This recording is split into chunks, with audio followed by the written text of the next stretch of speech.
ನಿಲ್ಲಿಸು ಕೃಷ್ಣ. ಯಾಕೆ ಇಲ್ಲಿ ಒಂದಾದ ನಿಮ್ಮ ಪ್ರೀತಿಯ ಗೋಪಿಕಾ ಸ್ತ್ರೀಯರಾದಂತ ನಾವೆಲ್ಲರೂ ನಿಮ್ಮ ರಥದ ಗಾಲಿಗೆ ಸಿಕ್ಕಿ ಸಾಯ್ತೇವೆ ಕೃಷ್ಣ. ಒಮ್ಮೆ ಎಲ್ಲರೂ ಎದ್ದೇಳಿ ಭಗವಂತ ನಿಮ್ಮ ಸಮಸ್ಯೆಯನ್ನು ಹೇಳಿ. ಹೀಗೆ ಮಾಡಬಹುದೇ ನೀವು? ನಾನೇನು ಮಾಡಿ ಕ್ಷಣವು ನಮ್ಮ ಜೊತೆಯಲ್ಲಿ ಇರಬೇಕಾದಂತ ಕೃಷ್ಣನಿಂದು ನಮಗೂ ಹೇಳಿದೆ ರಥವನ್ನು ಏರಿಸಿಕೊಂಡು ಎತ್ತಲೋ ಹೋಗುತ್ತಾ ಇದ್ದೀರಲ್ಲ. ಹಾಗಾದ್ರೆ ಹೋಗುವುದು ಎಲ್ಲಿಗೆ ಕೃಷ್ಣ? ಮಧುರೆಯ ದೀಪತನ್ನಲ್ಲಿ ಅಧಿಕ ಸಂತೋಷದಲ್ಲಿ ಚತುರಾನ ಕೂರನ ಕರುಹಿದಾನಿಲ್ಲಿ ಚತುರಾನ ಕೂರನ ಕರುಹಿದಾನಿಲ್ಲಿಗೆ ಹೌದೇ ಎಲ್ಲ ಸದನಕ್ಕೆ ಒಯ್ಯಲೆಂದು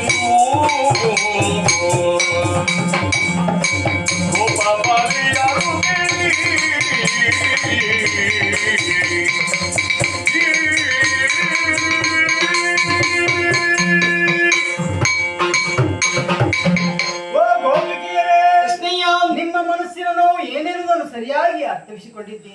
ಯಾವತ್ತೂ ಕೂಡ ಹೇಳಿ ಹೋಗುವಂತ ಕೃಷ್ಣ ಇವತ್ತು ಹೇಳದೆ ಹೋಗುತ್ತಾ ಇದ್ದಾನೆ ಎನ್ನುವಂತನೋ ನಿಮ್ಮನ್ನು ಕಾಡುತ್ತಾ ಇದ್ದಾನೆ. ಖಂಡಿತವಾಗಿಯೂ ಏನು ಮಾಡೋಣ ಹೇಳು.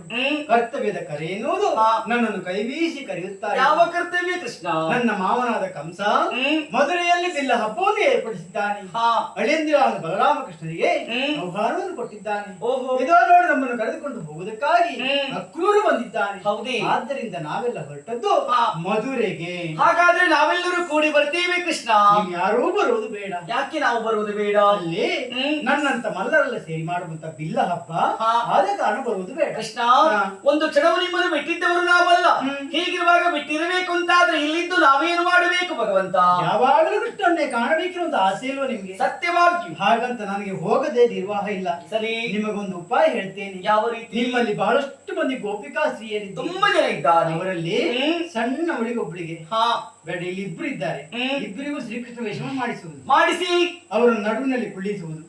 ಕುಳ್ಳಿರಿಸಿ ನೀವು ಸುತ್ತಲೂ ಶ್ರೀಕೃಷ್ಣ ಭಜನೆ ಮಾಡುವುದು. ನಿಮ್ಮ ಭಜನೆ ಮುಗಿಯುವಷ್ಟರಲ್ಲಿ ನಾನು ಪ್ರತ್ಯಕ್ಷನಾಗ್ತೇನೆ. ಆಗಲೇ ಕೃಷ್ಣಯ್ಯ.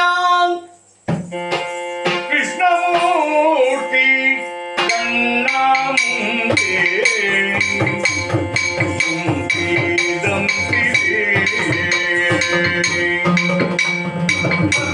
ಕದಲಿ ಮಾಡಿ ಕದಗಿರಿಗ ಹಸ್ತಲಿಕೊಳ್ಳಲನ್ನು ಪ್ರೀತಿಯ ನೋಡ